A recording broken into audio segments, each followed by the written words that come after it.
Hi, I'm Dr. Riley. Today I want to talk about hemoglobin A1c.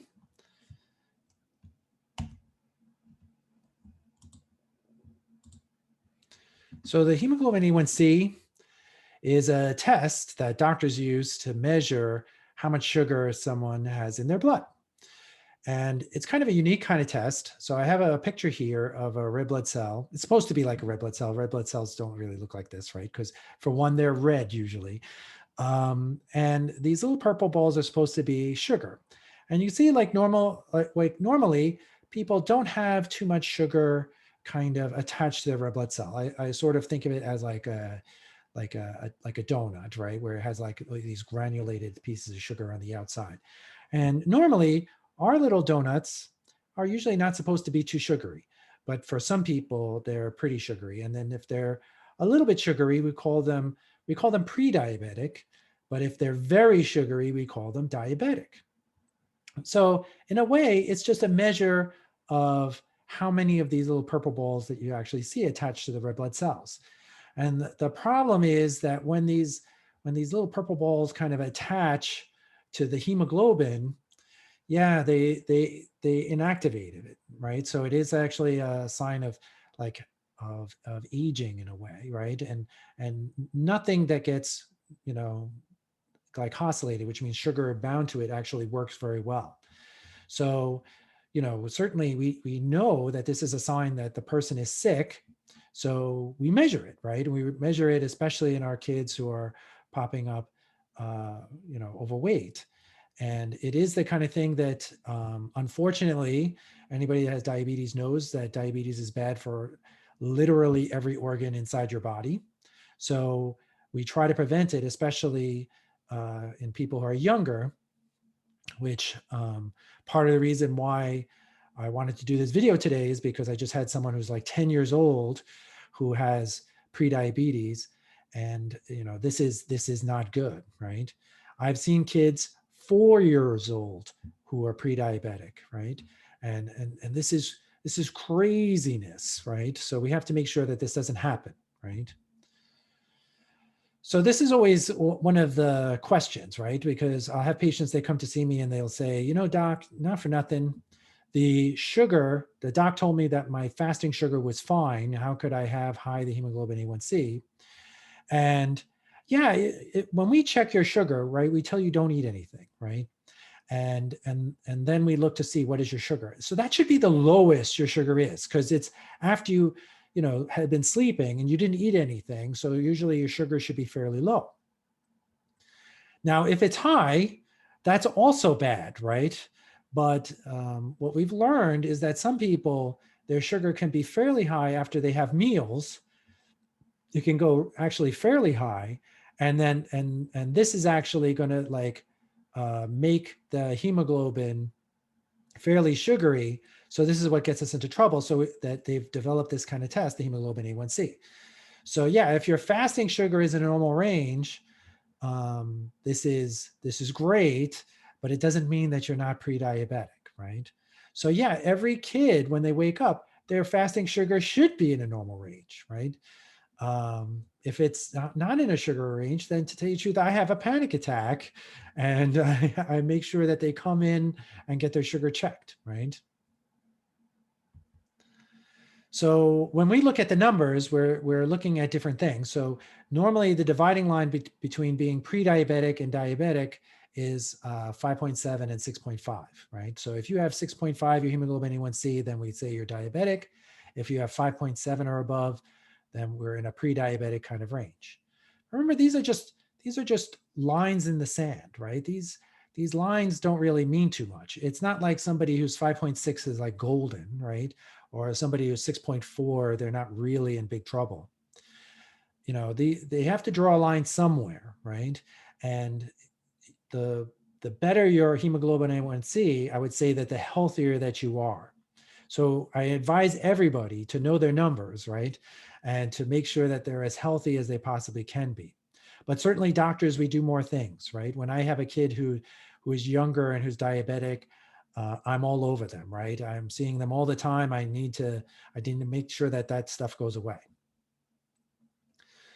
So, but more commonly, the kids come back pre-diabetic, right? And so if you're pre-diabetic, the reason why we worry is because we know that a good percentage of the time, within 10 years, they're going to advance to becoming diabetic unless we do something, right? And that's one of the good things about being a pediatrician, is that we get to catch people before they're totally broken, right? And usually, certainly to protect someone from becoming diabetic, yeah, you've definitely done a good thing if you're kind of able to guide someone so that way their kid doesn't pop up to be diabetic.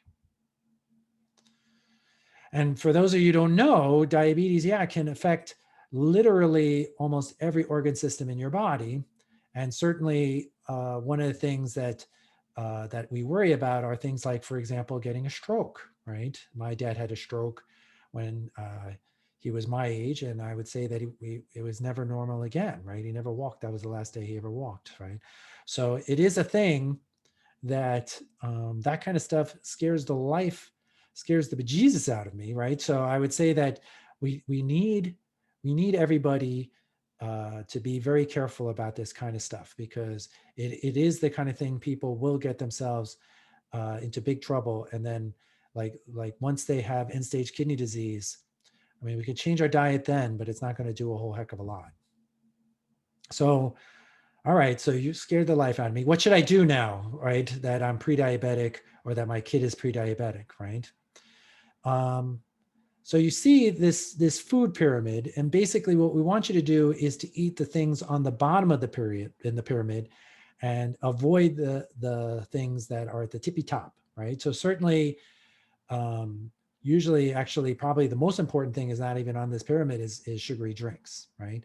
So if we're drinking our sugar, that seems to be particularly bad for the kids who are pre-diabetic, especially. So I would say that, like of my 4-year-olds who are pre-diabetic, part of it is that they were having sugar for breakfast, sugar for lunch, sugar for dinner, and that sugar was juice, Gatorade, lemonade, iced tea, soda, certainly, right? So it's the kind of thing that is probably the most important thing that someone could do to kind of make sure that their sugar goes away, right?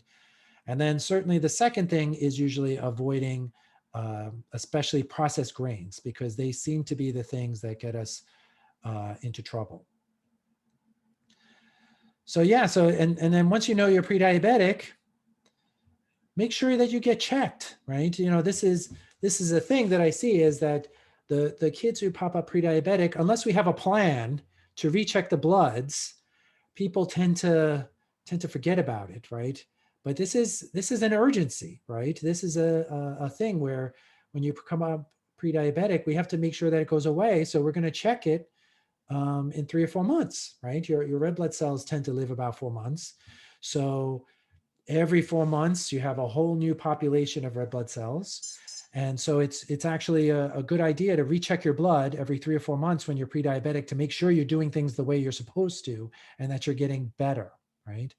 Unless you check, you don't know you're getting better, right? So we don't know if your fever is going away unless we recheck your temperature and make sure that the temperature is getting more in a normal range, right?